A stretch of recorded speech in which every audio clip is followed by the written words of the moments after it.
आप सभी लोगों को नमस्कार। तो चलिए शुरू करते हैं अपना रिएजेंट्स का अगला लेक्चर। आज के लेक्चर में हम स्टार्ट करने जा रहे हैं अपने ऑक्सीडेशन बेस्ड रिएजेंट्स। तो सबसे पहले हमें यहाँ पर ये सीखना पड़ेगा कि सर आखिरकार ऑक्सीडेशन रिएक्शंस क्या होती हैं और ऑक्सीडेशन रिएक्शंस करवाने वाले एजेंट्स क्या होते हैं। उन्हीं को हम नाम देते हैं ऑक्सीडाइजिंग एजेंट। तो सबसे पहले हम लोग मीनिंग ऑफ ऑक्सीडाइजिंग बहुत अच्छे से समझते हैं। तो सबसे पहले हम लोग मीनिंग ऑफ ऑक्सीडेशन में ये समझ सकते हैं। देखो, आप लोगों ने बहुत अच्छे से पढ़ा है कि ऑक्सीडेशन का मतलब क्या होता है इन टर्म्स ऑफ इलेक्ट्रॉन और इन टर्म्स ऑफ ऑक्सीजन। तो यहाँ पर सिर्फ हमें एक बात समझनी है, यदि एडिशन ऑफ ऑक्सीजन कहीं पर हो या फिर आप वहाँ पर ये बात भी समझ सकते हो और रिमूवल ऑफ हाइड्रोजन, तो हम कहते हैं कि वहाँ पर हमारे पास क्या हुआ है, ऑक्सीडेशन हुआ है। लेकिन ये सिर्फ डेफिनेशन तक बात रह गई है। आखिरकार इस डेफिनेशन को हम लोग अपने ऑर्गेनिक केमिस्ट्री में या ऑर्गेनिक रिएक्शन में कैसे अप्रोच करेंगे, कैसे देखेंगे, उस चीज़ को ही समझना है। फॉर एग्जाम्पल, अगर हम समझते हैं यदि हमारे पास कोई एल्कीन है, इस तरीके से हमने एल्कीन बना दी है और इस एल्कीन से मैं यहाँ पर क्या बना रहा हूँ, एक तो मैं इस तरीके से यहाँ पर फॉर्मेशन कर दूंगा और एक फॉर्मेशन मैं यहाँ पर कर दूंगा HCHO।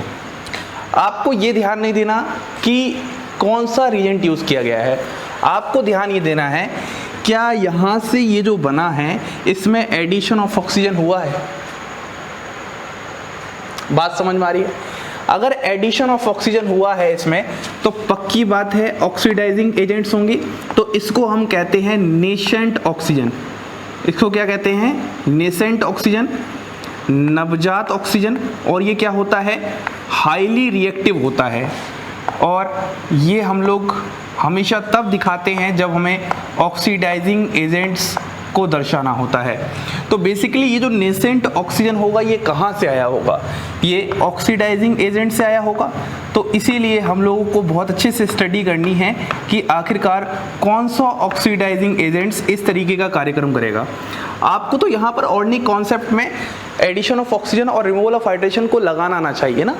जैसे ही आप लगा लोगे तो आप समझ जाओगे ऑक्सीडेशन रिएक्शन है और ऑक्सीडेशन को करवाने के लिए किसकी हेल्प चाहिए होगी? Oxidising agent. थोड़ा सा आगे बढ़ते हैं। आप लोगों ने बहुत ही फेमस रिएक्शन इस तरीके से सुनी होगी, ये आपके पास CH3CH2OH। अगर मैं यहाँ पर आपके पास नेसेंट ऑक्सीजन लेके आता हूँ तो यहाँ पर आपके पास फॉर्मेशन हो जाएगा CH3C⋯OH। आपने एल्कोहल से एल्डिहाइड का फॉर्मेशन कर चुका है। लेकिन मुझे ये बताओ, क्या एल्कोहल से एल्डिहाइड के फॉर्मेशन में एडिशन ऑफ ऑक्सीजन हुआ है? तो आप बोलोगे हाँ जी सर बिल्कुल हुआ है। यहाँ पर आपके पास सिंगल बॉन्ड ऑक्सीजन था और यहाँ पर आपके पास डबल बॉन्ड ऑक्सीजन है। तो आधे लोगों को तो बहुत कन्फ्यूजन होगा कि सर आखिरकार इसमें एडिशन ऑफ ऑक्सीजन कैसे हुआ है। लेकिन आप ऑर्गेनिक केमिस्ट्री की भाषा में देखोगे और यहाँ पर आप ऑक्सीडेशन स्टेट निकालोगे कार्बन पर, तो आपको तब जाके समझ में आ जाएगा एक्चुअली ये वेरिएशन आया है। ठीक है, अब अगर मान लो मैं यहाँ पर फिर से क्या करता हूँ, ऑक्सीजन लेके आता हूँ नेसेंट, ये किसको दर्शाता है? ऑक्सीडाइजिंग एजेंट्स को दर्शाता होगा। ये डिफरेंट ऑक्सीडाइजिंग एजेंट्स आए होंगे। तो हमारे पास यहाँ पर क्या फॉर्मेशन हो जाएगा? CH3C⋯OH, carboxylic acids. तो आप बोल सकते हो यहाँ से यहाँ तक ये जो रिएक्शन है ये हमारे पास क्या हो रही है? ऑक्सीडेशन रिएक्शन है। अब हमें यही तो पढ़ना है, यही तो सीखना है कि इसको कन्वर्ट करवाने के लिए कौन से ऑक्सीडाइजिंग एजेंट्स की हेल्प, और एल्डिहाइड को हमारे पास एसिड में कन्वर्ट करवाने के लिए कौन से ऑक्सीडाइजिंग एजेंट्स की हेल्प ले रहे हैं।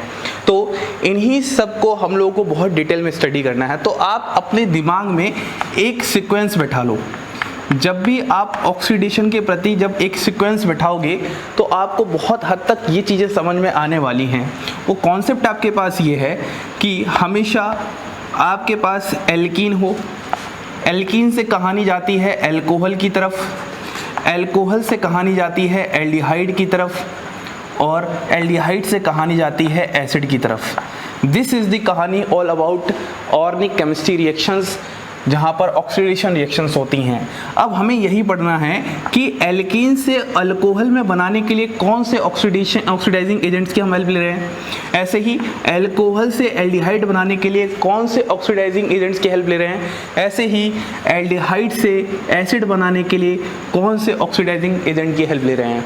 कभी कभी आपको देखने को मिलेगा आप सीधे एल्कीन से एल्डिहाइड बनाओगे, तभी हम सोचेंगे कौन से ऑक्सीडाइजिंग एजेंट की हेल्प लेंगे। कभी कभी ऐसा होगा कि आप सीधे एल्कीन से एसिड भी बना रहे होंगे। तो बस आपकी जो पूरी कहानी होती है वो इतने से फ्लोचार्ट में सिमटती रहती है। कभी कभी एल्कोहल से आप सीधे एसिड भी बना रहे होंगे और कभी कभी आप एल्डिहाइड से एसिड को कन्वर्ट कर ही रहे होंगे। तो ये आपके पास पूरी की पूरी कहानी चलती है ऑक्सीडेशन रिएक्शन की। कुल मिला के आपको एंड में याद यही रखना है कि हमेशा जो सबस्ट्रेट होते हैं या ऑर्गेनिक कंपाउंड्स होते हैं वो इस तरीके से ही मूव करते हैं जहां पर हमें एडिशन ऑफ ऑक्सीजन दिखता है। ये वाली बात आ गई। अब हम थोड़ा सा बात करते हैं अपने रिडॉक्स रिएजेंट्स के बारे में। रिडॉक्स रिएजेंट मतलब जहां पर रेड मतलब रिडक्शन, ऑक्स मतलब ऑक्सीडेशन, कि उसको रिएजेंट्स को देखकर ही आप पता लगा सकते हो कि वो रिडक्शन वाला है कि वो ऑक्सीडेशन वाला है। मोस्टली हमारे पास जो केसेस आएंगे वो ऐसे ही आने वाले हैं। तो अब हम उसी एक बार फ्लो चार्ट को और अच्छे से देख लेते हैं कि हमने बात की थी कि हमारे पास सबसे पहले क्या है, एल्कीन है। तो आपके पास एल्कीन का स्ट्रक्चर कुछ ऐसे होता है। अब आप जब एल्कीन से क्या बनाओगे, एल्डिहाइड वगैरह बनाओगे, तो आपके पास यहाँ पर क्या हो रहा है, एल्डिहाइड से पहले आप क्या समझ सकते हो, एल्कोहल वगैरह भी समझ सकते हो, CH3 CH2OH, इसके फॉर्मेशन की बात करते हैं, ठीक है। और फिर आपके पास यहाँ पर क्या है, एल्डिहाइड है CH3 CH2 CHO, फिर आपके पास यहाँ पर क्या है, एसिड है CH3 CH2 COOH। अगर आपको ये सीक्वेंस याद रहेगा ऑर्गेनिक कंपाउंड्स का तो आपको कभी भी ऑक्सीडेशन में कोई दिक्कत नहीं होने वाली है। मतलब जब आप यहाँ से यहाँ मूव कर रहे हो तो क्या यहाँ पर एडिशन ऑफ ऑक्सीजन है, तो आप बोलोगे हाँ जी सर बिल्कुल, यहाँ से यहाँ पर एडिशन ऑफ ऑक्सीजन हो रहा है। जब आप यहाँ से यहाँ पर मूव कर रहे हो क्या यहाँ पर भी एडिशन ऑफ ऑक्सीजन है, आप बोलोगे हाँ जी सर बिल्कुल, यहाँ पर भी एडिशन ऑफ ऑक्सीजन हो रहा है। और जब आप यहाँ से यहाँ मूव करोगे तो यहाँ पर भी आपके पास क्या है, एडिशन ऑफ ऑक्सीजन हो रहा है।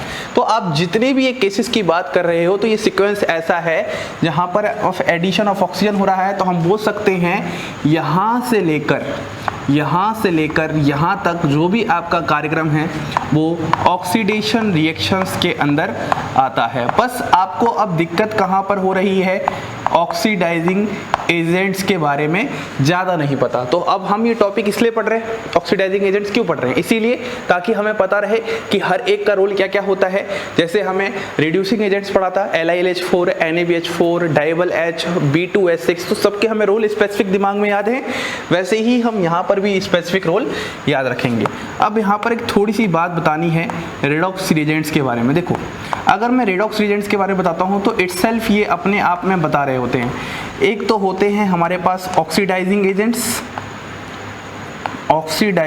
एजेंट्स, और एक होते हैं हमारे पास यहाँ पर reducing agents, oxidising agents and reducing agents.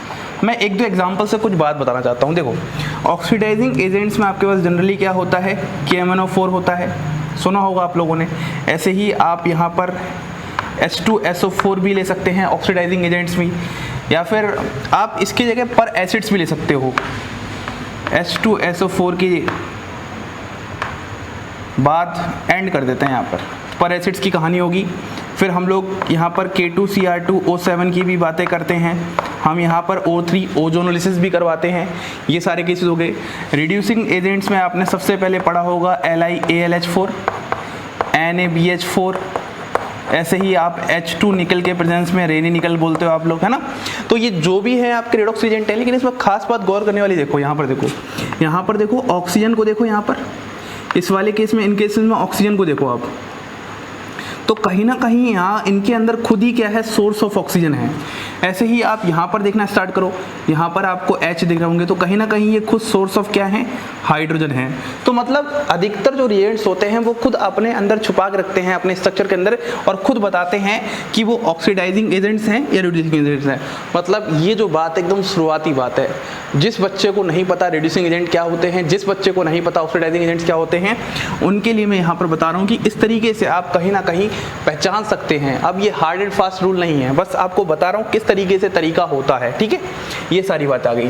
अब हमारा जो पूरा का पूरा ध्यान आता है या ध्यान केंद्रित होता है वो ऑक्सीडेशन रिएक्शंस को करवाने के लिए हमें क्या पता होना चाहिए, ऑक्सीडाइजिंग एजेंट्स के बारे में पता होना चाहिए। तो अब मैं आपको सबसे पहले एक पूरा का पूरा टेबल बना देता हूं, और उस टेबल में मैं आपको जितने भी डिफरेंट ऑक्सीडाइजिंग एजेंट्स हैं उनको लिखा देता हूं, और फिर हम अपनी आगे एक नई बात करेंगे जिस तरीके से हमें इस पूरे टॉपिक को पढ़ना है।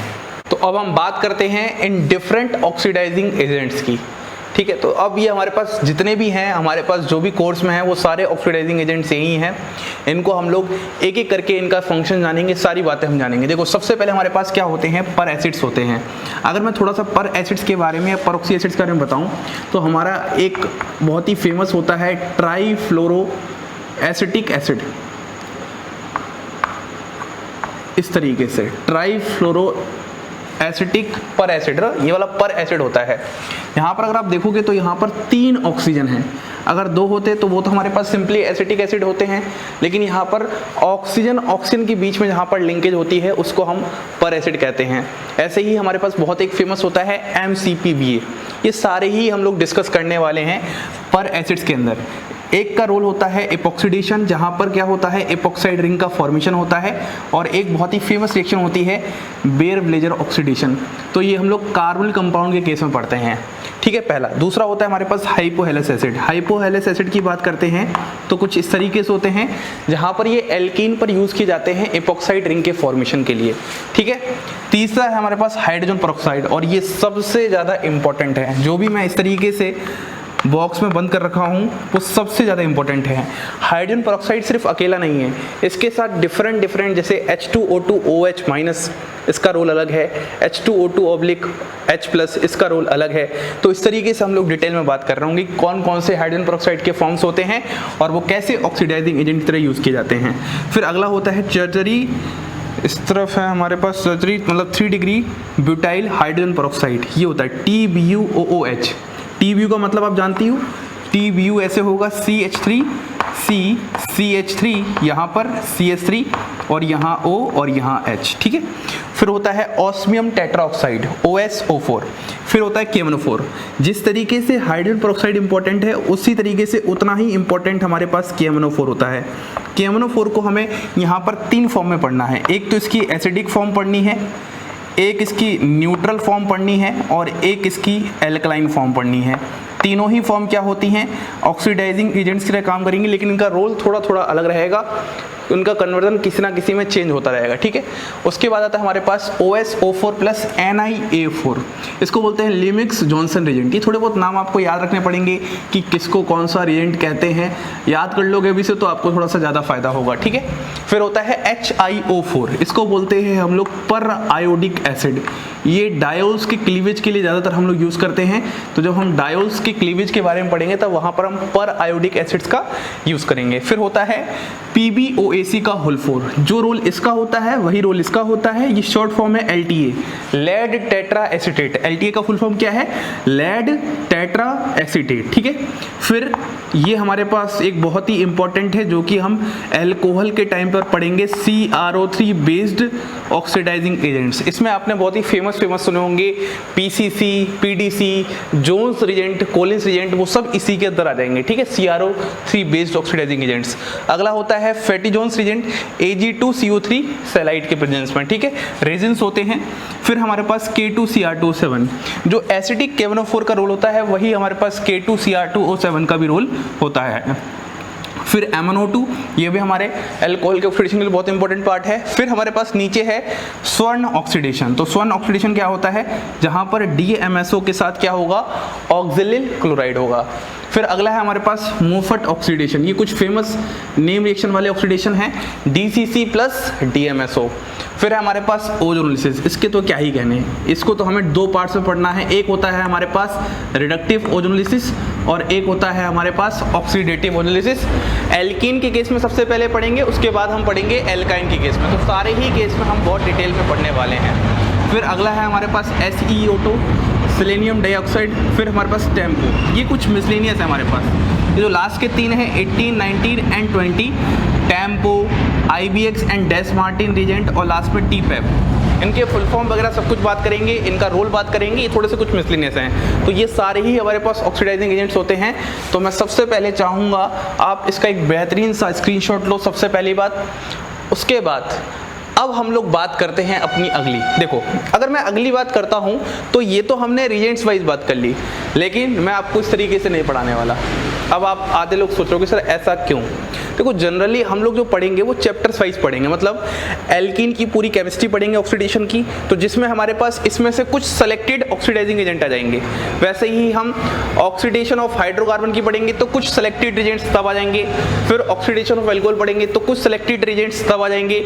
और ऐसे ही ऑक्सीडेशन ऑफ कार्बोनिल कंपाउंड पढ़ेंगे तो कुछ सेलेक्टेड रिएजेंट्स तब आ जाएंगे।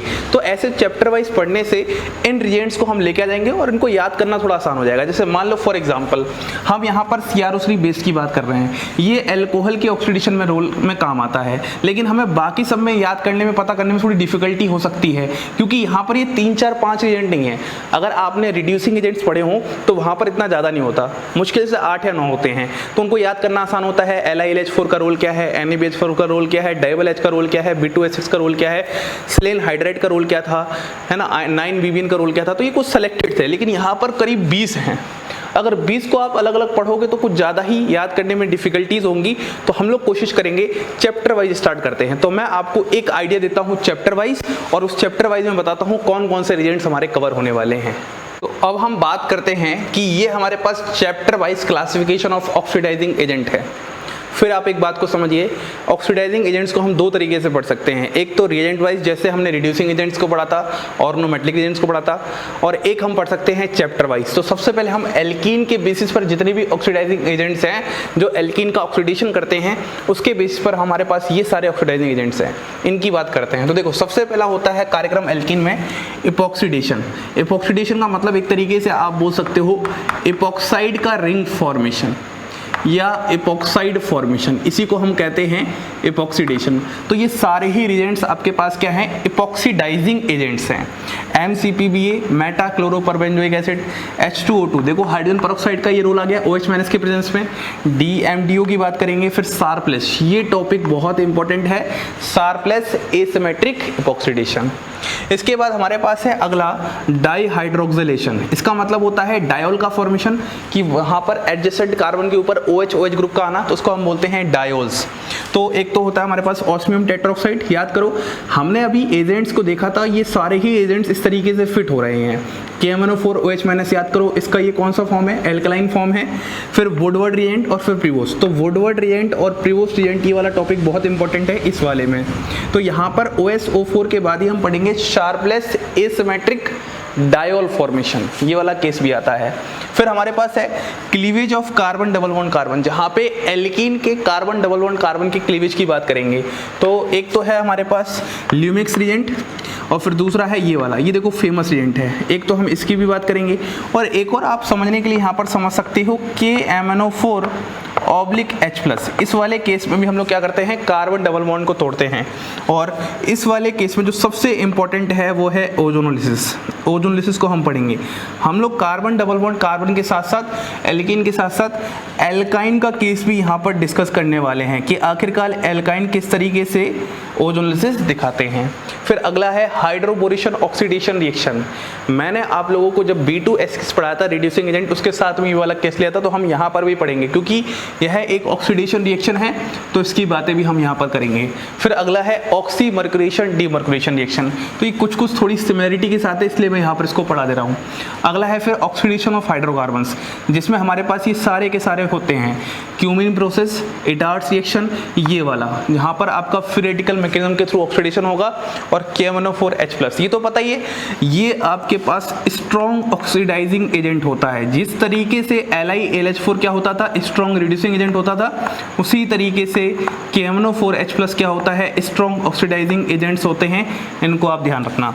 और फिर एक केस हम पढ़ेंगे जहाँ कहाँ पर एरोमेटिक रिंग्स का भी क्या होता है, ऑक्सीडेशन हो जाता है। तो इस तरीके से हम पढ़ने वाले हैं। तो आप यहाँ पर भी स्क्रीनशॉट ले लो, यहाँ पर भी इस तरीके से देख लो, और अपने नोट्स बहुत बेहतरीन बनाओ, ठीक है। अब हम बात करते हैं ऑक्सीडेशन ऑफ एल्कोहल्स। तो अब हम बात करते हैं ऑक्सीडेशन ऑफ एल्कोहल्स। तो ये हमारे पास सारे केसेस होते हैं जहां पर हमें ऑक्सीडेशन ऑफ एल्कोहल्स के अंदर ऑक्सीडाइजिंग एजेंट्स पढ़ने हैं। सबसे पहला है हमारे पास स्ट्रॉन्ग ऑक्सीडाइजिंग एजेंट। तो देखो अभी मैंने बताया आपको था KMnO4H+ के साथ या फिर K2Cr2O7H+ के साथ, ये हमारे पास स्ट्रॉन्ग ऑक्सीडाइजिंग एजेंट होते हैं। तो यहाँ पर सबसे पहले हम ये पढ़ेंगे, ठीक है। उसके बाद हमारे पास ये कैटेगरी सबसे ज़्यादा इंपॉर्टेंट कैटेगरी है जिस पर आपको ध्यान देना है, और इस पर नेट और गेट में प्रीवियस ईयर में ऐसे बहुत सारे क्वेश्चंस पूछे भी गए हैं। PCC, कॉलिन्स रिजेंट, PDC, है ना, और फिर लास्ट में जोन्स रिजेंट। तो ये टॉपिक बहुत इंपॉर्टेंट, इसको बहुत ध्यान से पढ़ना है। फिर है स्वर्ण ऑक्सीडेशन, इसी के साथ मैं आपको मोफट ऑक्सीडेशन भी बता दूंगा, कुछ यहाँ पर थोड़ी बहुत सिमिलरिटी होती है। फिर MnO2 और Ag2O3 in presence of Celite, ये हमारे पास क्या होते हैं, chemo selective oxidation of alcohol. हम लोग बात करेंगे कि chemo selective oxidation of alcohol का आखिरकार मतलब हमारे पास क्या है। फिर अगले केस में हम लोग बात करेंगे सेरिक अमोनियम नाइट्रेट, ये भी हमारे पास होता है ऑक्सीडाइजिंग एजेंट। फिर लास्ट में है हमारे पास टेम्पो, है ना, मैंने इनकी बातें की थी, कुछ मिसलेनियस रिजेंट्स हैं, इनकी हम स्टडी करेंगे किस फंक्शनल ग्रुप को किस में करेंगे। तो पक्की बात है एल्कोहल की बात कर रहे हैं। फिर हमारे पास कुछ नॉन मेटल बेस्ड रिजेंट्स होंगे, और लास्ट में क्लीवेज ऑफ डायोज। खासकर ये टॉपिक भी कभी कभी इंपॉर्टेंट हो जाता है कि सीधे क्वेश्चंस आ जाते हैं। तो ये आपको पता ही है, इसका शॉर्ट फॉर्म होता है LTA, लेड टेट्रा एसीटेट, ये इसका स्ट्रक्चर होता है, और ये आपके पास क्या होता है, पर आयोडिक एसिड। तो अब आप देख रहे हो किस तरीके से चैप्टर्स के अंदर आपका पूरा का पूरा रीजेंट का पोर्शन कवर हो रहा है, ठीक है। एक लास्ट बात और करते हैं, ऑक्सीडेशन ऑफ कार्बोनिल कंपाउंड्स, जो कि one of the most important category है। फिर मैं आपको डिफाइन कर दूंगा हमारे पढ़ने का तरीका कैसे होगा। तो चलिए अब हम बात कर लेते हैं यहाँ पर ऑक्सीडेशन ऑफ कार्बोनिल कंपाउंड्स। इसमें हम लोग सबसे पहले पढ़ने वाले हैं ऑक्सीडेशन ऑफ एल्डिहाइड्स, क्योंकि एल्डिहाइड्स और कीटोन्स के ऑक्सीडेशन करने का तरीका थोड़ा सा अलग होता है। तो इसलिए सबसे पहले हम सेपरेटली एल्डिहाइड्स के ऑक्सीडेशन को समझेंगे, वहाँ पर हम देखेंगे कौन से ऑक्सीडाइजिंग एजेंट्स यूज होंगे, और फिर हम पढ़ेंगे ऑक्सीडेशन ऑफ कीटोन्स। अब जनरली कीटोन्स का जो ऑक्सीडेशन होता है वो थोड़ा सा डिफिकल्ट होता है, कुछ एबनॉर्मल कंडीशंस पे होता है। तो हमारे पास एक कॉन्सेप्ट आता है पॉपऑफ्स रूल, और ये बहुत इंपॉर्टेंट है। तो क्वेश्चंस यहाँ से भी बनने के चांसेस हो सकते हैं, तो हम इसके बारे में सीखेंगे। फिर हमारे पास कुछ माइल्ड ऑक्सीडाइजिंग एजेंट जो आपके 11th-12th क्लास में आपको बहुत ज़्यादा परेशान भी करते थे, Tollens reagent, Fehling solution, Benedict solution. और इसके बारे में कुछ खास बातें जो सिर्फ आप लोगों को पता होंगी, मतलब एक्सेप्शनल बातें। ये तो आपको अच्छे से पता है क्या करते हैं, एल्डिहाइड के साथ रिएक्शन दिखाते हैं, कीटोन के साथ नहीं दिखाते, लेकिन कुछ एक्सेप्शनल बातें जहाँ पर आपको ध्यान रखनी है। फिर हमारे पास हैलोफॉर्म रिएक्शन, ये अपने आप में एक अलग कैटेगरी ऑफ रिएक्शन है, इसमें हम लोग सारी बातें डिटेल में करने वाले हैं, सारे मैकेनिज्म सब कुछ A to Z। फिर लास्ट में है डेकिन रिएक्शन। तो ये तरीका हुआ हमारे कार्बोनिल कंपाउंड्स के ऑक्सीडेशन पढ़ने का। अब आप सुनिए, हम लोगों ने स्टार्टिंग से लेके अभी तक सिर्फ रूपरेखा बनाई है। मैं आपको सीधे स्टार्ट कर सकता था ऑक्सीडाइजिंग एजेंट्स पढ़ाना, लेकिन सबसे ज़्यादा ज़रूरी है मैं आपको ये डिफाइन करूँ हमेशा कि मैं किस तरीके से पढ़ाने वाला हूँ, क्योंकि अल्टीमेटली फिर याद आप ही को करना है। तो मुझे लगता है मेरे इस लेक्चर से आपको आपके दिमाग में चीज़ें फिट हो रखी हैं। किसी भी रिजेंट्स को हम दो तरीके से पढ़ सकते हैं, या तो उसको इंडिविजुअल कैटेगरी में पढ़ सकते हैं, या फिर हम चैप्टर वाइज पढ़ सकते हैं। लेकिन हमारा जो यहाँ पर तरीका होगा रिजेंट्स पढ़ने का ऑक्सीडाइजिंग वाले, वो होगा चैप्टर वाइज। इसका रीजन ये है क्योंकि चैप्टर वाइज चीजें आपको क्या हो जाएंगी, कम समय में ज़्यादा याद रहेंगी। जैसे एल्कीन का ही पूरा केस याद रहेगा तो वहाँ पर मैक्सिमम ऑक्सीडाइजिंग एजेंट कवर होंगे, ऐसे ही एल्कोहल में कवर होंगे, तो आपको डिफिकल्टी नहीं आएंगी कौन सा रिएजेंट किसको किस में करेगा। आपको कम से कम ये तो पता रहेगा कि एल्कोहल को CrO3 based oxidising agent oxidise करते हैं। अब किस में करते हैं वो तो आप स्टडी कर लोगे। तो हम लोग सबसे पहले स्टडी करने वाले हैं कि आखिरकार एल्कीन्स की सारी ऑक्सीडेशन रिएक्शंस कैसी होती हैं। फिर हम स्टडी करेंगे हाइड्रोकार्बन्स के केस में। मैंने आपको बताया था भी हाइड्रोकार्बन्स के केस में भी हमारे पास ऑक्सीडाइजिंग एजेंट्स होते हैं।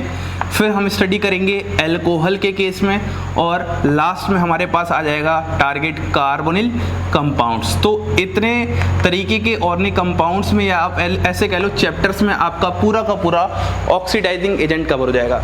जैसे ही ये कवर होगा वैसे ही फिर मैं क्या करूँगा, कुछ इंपॉर्टेंट ऑक्सीडाइजिंग एजेंट्स जो आपको मैंने सबसे स्टार्टिंग में बताए उनको मैं इंडिविजुअली पिकअप कर लूँगा। जैसे इंडिविजुअली पिकअप करने का जो मेरा यहाँ पर चांसेस होगा, वो सबसे पहले हाइड्रोजन परऑक्साइड को मैं पिक कर सकता हूँ, ऐसे ही मैं KMnO4 को पिक कर सकता हूँ। ये दो बहुत मेन हैं, इनको मैं आपको इंडिविजुअली इनका रोल बताने वाला हूँ बहुत डिटेल में, ठीक है। और फिर लास्ट में मैं आपको एंड में कुछ एक साथ सेलेक्टेड क्वेश्चंस भी करा दूंगा। वैसे तो मैं ज़्यादातर थ्योरी के साथ ही क्वेश्चंस करा देता हूँ, लेकिन फिर एक अलग से पूरा लेक्चर बना दूंगा यहाँ पर ऑक्सीडाइजिंग एजेंट्स बेस्ड क्वेश्चंस होंगे, जिससे आपकी प्रैक्टिस बहुत अच्छी बन जाए और आपकी पकड़ बहुत अच्छी बन जाए। तो उम्मीद करता हूँ आप सबको समझ में आ चुका है हमारे ऑक्सीडाइजिंग एजेंट्स पढ़ने का तरीका। तो अब आप तैयार हो जाइए हमारे ऑक्सीडाइजिंग एजेंट्स में पहला लेक्चर ऑक्सीडेशन ऑफ एल्कीन, जिसमें हम इपॉक्सीडेशन रिएक्शन पढ़ना स्टार्ट करेंगे। इसी के साथ आप सभी लोगों को धन्यवाद।